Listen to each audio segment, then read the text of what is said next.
everyone! Here I am at my new job.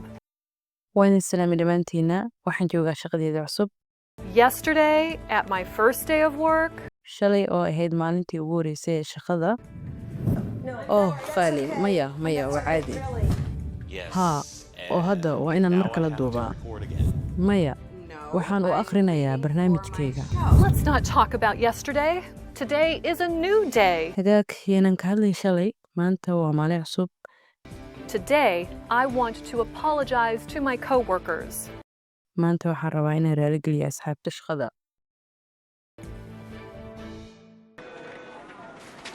Hi, Anne. Are you busy? waan ku salaamay aan maad mashquulsan tahay Hi, Anna. Yes, at 10 a.m., I am writing. Every day, I do my morning show. Sorry. salaan aana haa 10 subaxnimo ayaan wax qoraa maalin walba waxaan sameeyaa barnaamijkayga subaxlaha waan ka xumahay Okay. See you later. Maybe. waayahay is arag dambe laga yaabe Maybe I'll see you later. laga yaabe inaan is aragna hadhow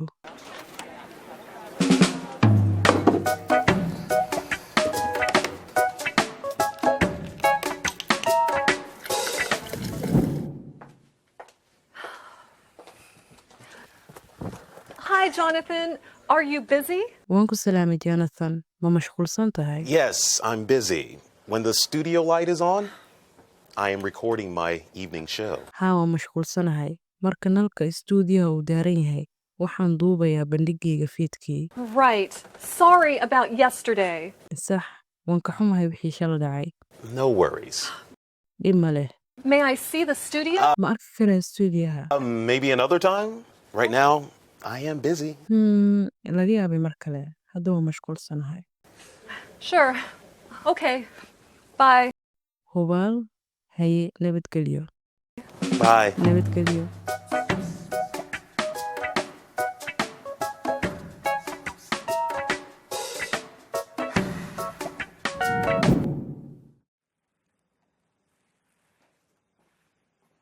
Hi, Amelia. Are you busy? waan ku salaamay amelia ma mashquulsan tahay I'm a little busy. waan yaro mashquulsanahay I want to say I'm sorry for yesterday. waxaan rabaa inaan ku dhaho waan ka xumahay wixii shala dhacay It's okay, Anna. waa caadi aana Well, I am sorry. haddana waan ka xumahay It's okay, Anna. Come by this afternoon. waa caadi aana soo imaad galabkan Okay. waayahay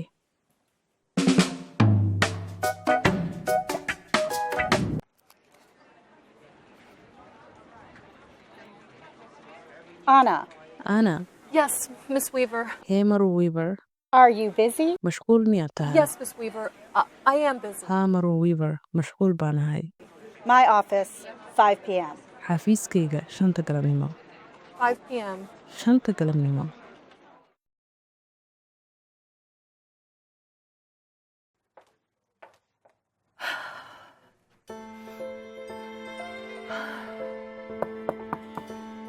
Come in. soo gal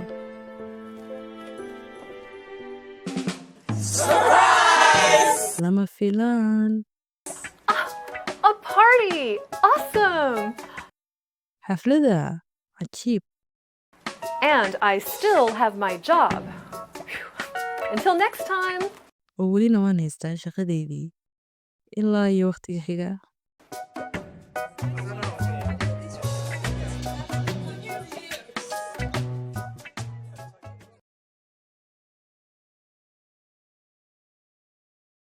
Afternoon. Afternoon. afternoon galab is the middle part of the day, the part of the day between noon and evening. qaybta dhexe ee maalinta waa qaybta maalinta ee u dhexaysa duurkii ilaa iyo fiidkii Apologize. Apologize. apologize raaligelin To express regret for doing or saying something wrong. si aad u muujiso sida aad uga xun tahay samaynta ama sheegidda wax khaldan Before. Before. before ka hor Before means at an earlier time. waqti hore Evening. Evening. evening fiidkii is the last part of the day and early part of the night. qaybta ugu dambaysa ee maalinta ahna qaybta hore ee habeenka Job. Job. job shaqo Is the work that a person does regularly in order to earn money. waa shaqada uu qofku si joogto ah u qabto si uu lacag u helo Later. Later. later kadib Happening near the end of a process, activity, series, life, etc. dhacaya meel u dhow dhammaadka habsocodka waxqabadka taxanaha nolosha iyo wixii lamida Light. Light. light iftiin Is a source of light, such as an electric lamp. waa isha iftiinka sida laambad koronto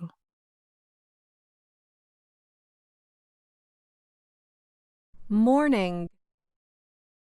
Morning. morning subax Is the early part of the day, the time of day from sunrise until noon. qaybta hore ee maalinta ama waqtiga maalintii laga bilaabo qorax ka soo baxa ilaa duhurkii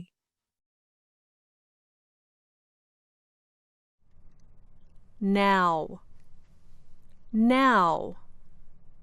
now hadda At the present time. waqtigan xaadirka ah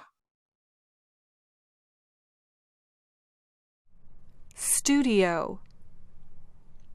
Studio. stereo Is the building or room where an artist works. dhisme ama qol oo qofka farshaxamiistaha ku shaqeeyo Surprise. Surprise. surprise yaab ama lama filaan An unexpected event or piece of information. dhacdo lama filaan ah ama xog lama filaan ah